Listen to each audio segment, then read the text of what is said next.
ঈদ আয়োজনে বা যেকোনো অনুষ্ঠানে অতিথি আপ্যায়নে চিকেন রোস্ট মাস্ট বি করতে হবে। চিকেন রোস্ট না হলে অনুষ্ঠান বাড়ি তো জমেই ওঠে না।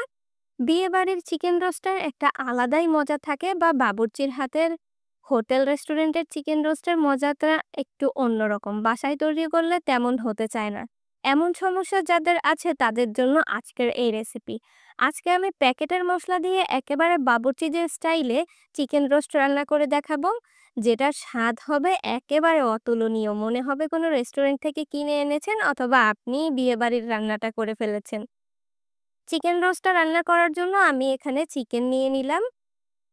আপনারা যে কয়জনের জন্য রান্না করবেন সেই কয় পিস চিকেন নিবেন। আমি আজকে এখানে ৬ পিস চিকেন নিয়েছি, থাই এবং ব্রেস্ট পিস সহ। চিকেনটাকে প্রথমে এরকম একটু কাঁটা চামচ দিয়ে কেচে নিতে হবে। এরপরে দিয়ে দিব লবণ ১ চা চামচ, আদা বাটা ১ চা চামচ, মরিচের গুঁড়া ১ চা চামচ। এটা দিয়ে চিকেনের সম্পূর্ণ জায়গায় খুব ভালোভাবে মেখে রেখে দিতে হবে। আমি এভাবে মেখে ১০ মিনিট একটা সাইডে সরিয়ে রাখবো। ১০ মিনিটের মধ্যে আমি অন্যান্য প্রিপারেশন নিয়ে নিচ্ছি। প্রথমে একটা মিল্ক রেডি করে নিব। ৩ টেবিল চামচ পরিমাণ গুঁড়া দুধকে পানির সাথে গুলে এই দুধটা রেডি করে নিচ্ছি। আপনাদের বাসায় যদি লিকুইড দুধ থাকে তাহলে সেটাও ২৫০ গ্রাম ব্যবহার করলে হবে। আমি আজকে ৬ পিস চিকেন নিয়েছি, তার জন্য এই পরিমাণটা দেখাচ্ছি। ১/২ কাপ পরিমাণ টক দই নিয়ে নিতে হবে। টক দইয়ের পানিটা একটু ছেঁকে নিতে হবে। বাদাম বাটা দিয়ে দিচ্ছি বড় করে ১ টেবিল চামচ পরিমাণ। এখানে প্রায় ২ টেবিল চামচ পরিমাণ ছিল বাদাম বাটা। টমেটো সস ২ টেবিল চামচ পরিমাণ, লাল মরিচের গুঁড়া ১ টেবিল চামচ পরিমাণ, জিরার গুঁড়া ১ টেবিল চামচ পরিমাণ, লবণ স্বাদমতো আমি এখানে ২ চা চামচ ব্যবহার করেছি। আদার পেস্ট ২ চা চামচ এবং রসুন আর পেঁয়াজ একত্রে পেস্ট করে নিয়েছি। এটা দিয়ে দিচ্ছি ৩ টেবিল চামচ পরিমাণ। এবার খুব ভালোভাবে মিক্স করে নিচ্ছি এই মসলাটাকে। এভাবে মসলা যদি আগে থেকে মিক্স করে নেন, তাহলে মনে হবে বাটা মসলাই রান্না করা হয়েছে। আর রোস্টের মসলা ১ প্যাকেট নিয়ে এটাও পানি দিয়ে গুলে নিচ্ছি। সবসময় এরকম কোনো বিয়েবাড়ির স্টাইলে রান্না করতে গেলে বা বাবুর্চির স্টাইলে রান্না করতে গেলে মসলাগুলো আগে থেকে গুলে নিবেন, তাহলে মনে হবে বাটা মসলায় রান্না করছেন। পেঁয়াজ কুচি করে নিলাম ১ কাপ পরিমাণ। তেল দিয়ে দিলাম ১ কাপ পরিমাণ। এই ১ কাপ তেলে আমি এই ১ কাপ কুচি পেঁয়াজকে ভাজি করে নিব, অর্থাৎ বেরেস্তা করে নিব। আগে থেকে যদি বেরেস্তা করা থাকে তাহলে এই অপশনটার প্রয়োজন নেই। তবে আমাদের রান্নাটা করতে হবে বেরেস্তা ভাজার যে তেলটা, সেই তেলটাতে। তাহলেই চিকেনটা কিন্তু অনেকটা বাবুর্চির স্টাইলে ঘ্রাণ আসবে এবং খেতেও ভালো লাগবে। অবশ্যই এই স্টেপটা ফলো করবেন। পেঁয়াজ ভাজা হয়ে গেলে পেঁয়াজটাকে তুলে ফেলতে হবে আর এই তেলের মধ্যে রান্না করব। এখন এই সেম তেলের মধ্যে আমরা চিকেনটাকে একটু ভেজে নিব। চিকেনের পিসগুলা দিয়ে আমি একটা সাইড ২ মিনিট করে ভাজবো। খুব বেশি ভাজার প্রয়োজন নেই, কারণ চিকেনটা যদি বেশি ভাজেন তাহলে ভিতরে জুসি থাকবে না, উপর থেকে শক্ত হয়ে যাবে। শক্ত চিকেন রোস্ট কিন্তু খেতে ভালো লাগবে না।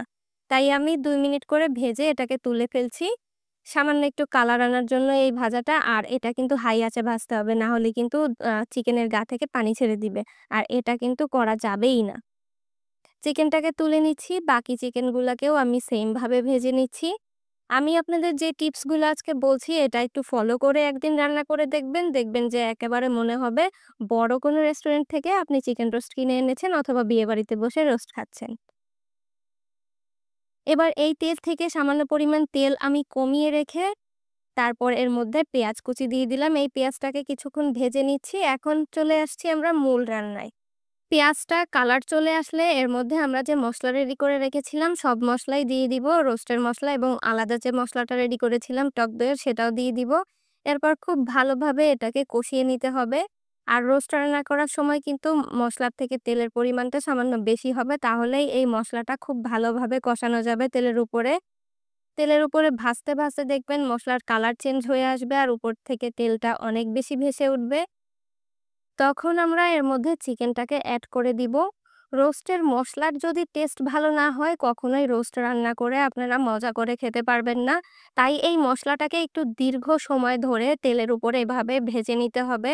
অনেক সময় গায়ে ছিটে আসতে চাইবে, তারপরেও এভাবে অনবরত নেড়ে, নেড়ে যদি ভাজতে থাকেন তাহলে কিন্তু মসলাটার টেস্ট অনেক বেশি ভালো আসবে।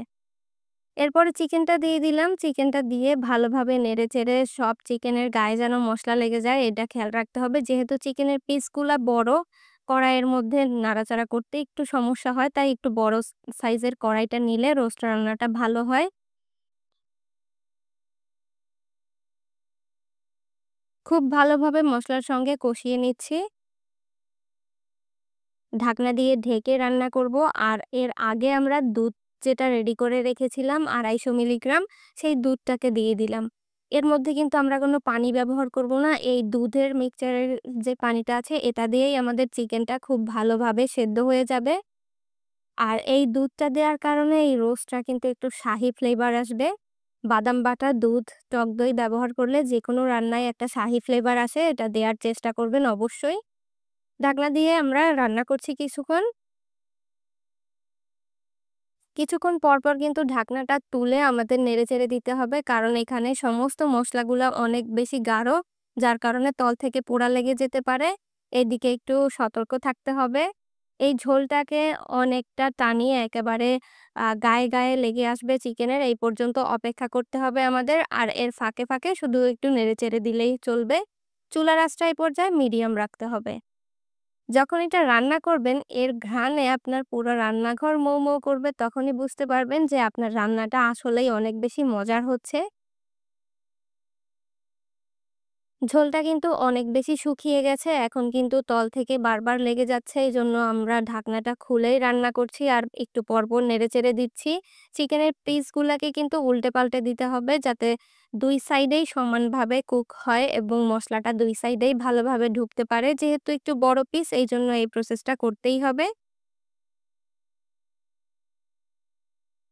এরপর যখন ঝোল একেবারে শুকিয়ে আসবে, তেল ভেসে উঠবে, তখন এর উপরে পেঁয়াজ বেরেস্তা, কাজু বাদাম এবং কিশমিশ দিয়ে দিতে হবে।